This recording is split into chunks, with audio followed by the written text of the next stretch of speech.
नमस्ते दोस्तों, आज हम रॉबर्ट कियोसाकी की रेवोल्यूशनरी किताब रिच डैड पुअर डैड के एक कंसाइज समरी पर बात करेंगे। यह किताब पैशन, काम और फाइनेंशियल इंडिपेंडेंस के बारे में हमारी ट्रेडिशनल सोच को चैलेंज करती है। कियोसाकी हमें दो इन्फ्लुएंशियल फिगर्स से मिलवाते हैं, उनके पुअर डैड जो उनके हाईली एजुकेटेड बायोलॉजिकल फादर द पार फाइनेंशियल स्ट्रगल्स में थे, और उनके रिच डैड जो उनके बेस्ट फ्रेंड के फादर थे, एक सक्सेसफुल एंटरप्रेन्योर जिन्हें ज्यादा फॉर्मल एजुकेशन नहीं मिली थी। उनकी कॉन्ट्रास्टिंग एडवाइस के थ्रू कियोसाकी फाइनेंशियल फिलॉसफी में फंडामेंटल डिफरेंसेस को इलस्ट्रेट करते हैं।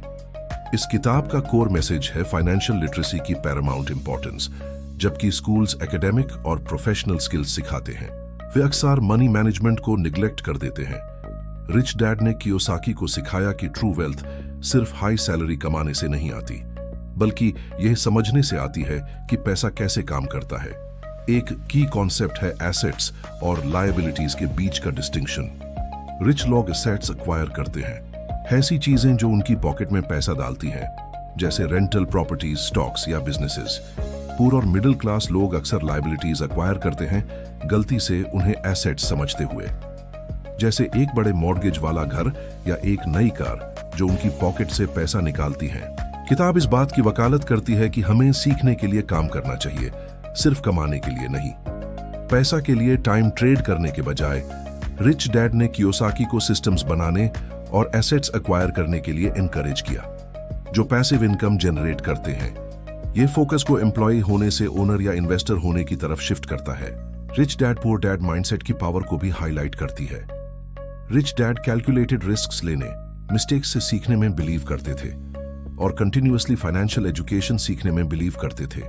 पुअर डैड इसके विपरीत अक्सर सेफ खेलते थे, जॉब सिक्योरिटी को प्रायोरिटी देते थे और किसी और के लिए हार्ड वर्क करने में विश्वास रखते थे। फाइनेंशियल एजुकेशन के प्रिंसिपल्स को अपनाकर, एसेट्स को समझकर और एक एंटरप्रेन्योरियल माइंडसेट डेवलप करके, कियोसाकी आर्ग्यू करते हैं कि कोई भी फाइनेंशियल फ्रीडम अचीव कर सकता है। यह किताब उन सभी के लिए एक पावरफुल कॉल टू एक्शन है जो अपना फाइनेंशियल फ्यूचर बदलना चाहते हैं। तो दोस्तों, रिच डैड पुअर डैड हमें सिखाता है कि सिर्फ पढ़ाई और अच्छी नौकरी ही सब कुछ नहीं है। असली गेम फाइनेंशियल नॉलेज और स्मार्ट डिसीजंस का है। अपने पैसों को अपने लिए काम करवाना सीखो, न कि सिर्फ पैसों के लिए काम करते रहो। एसेट्स और लायबिलिटीज का डिफरेंस समझना बहुत जरूरी है। जब आप एक घर खरीदते हैं तो क्या वो आपके लिए एसेट है या लायबिलिटी? अगर वो आपकी पॉकेट से हर महीने पैसा निकाल रहा है, ईएमआई, मेंटेनेंस, टैक्सेस, तो वो एक लायबिलिटी है। एसेट वो है जो आपकी पॉकेट में पैसा डाले, जैसे एक रेंटल प्रॉपर्टी जो आपको हर महीने किराया देती है। यह किताब हमें यह भी बताती है कि हमें सिर्फ एक सैलरी पर डिपेंड नहीं रहना चाहिए। मल्टीपल इनकम स्ट्रीम्स बनाना बहुत इंपॉर्टेंट है, चाहे वो स्टॉक्स में इन्वेस्टमेंट हो, रियल एस्टेट हो या अपना बिजनेस शुरू करना हो। ये सब आपको फाइनेंशियल सिक्योरिटी देते हैं। और सबसे इंपॉर्टेंट बात, अपनी फाइनेंशियल एजुकेशन पर हमेशा फोकस रखो।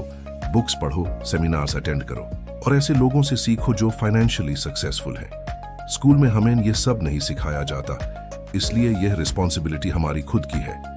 रिच डैड ने कियोसाकी को सिखाया कि दार और ग्रीड ये दो इमोशंस हैं जो लोगों को गलत फाइनेंशियल डिसीजंस लेने पर मजबूर करते हैं। डर की वजह से लोग सेफ ऑप्शंस चूज करते हैं और अपॉर्चुनिटीज मिस कर देते हैं। ग्रीड की वजह से लोग रिस्की इन्वेस्टमेंट्स में पड़ जाते हैं। इन इमोशंस को कंट्रोल करना और लॉजिकल डिसीजंस लेना बहुत जरूरी है। तो अगर आप भी अपनी फाइनेंशियल जर्नी को बदलना चाहते हैं तो रिच डैड पुअर डैड आपके लिए एक मस्ट रीड है। यह आपको एक नया पर्सपेक्टिव देगी और आपको फाइनेंशियली स्मार्ट बनने में हेल्प करेगी। उम्मीद है आपको यह समरी पसंद आई होगी। ऐसे ही और इंफॉर्मेटिव कंटेंट के लिए हमारे चैनल एडुस्पार्क ऑफिशियल को सब्सक्राइब करना ना भूलें। धन्यवाद।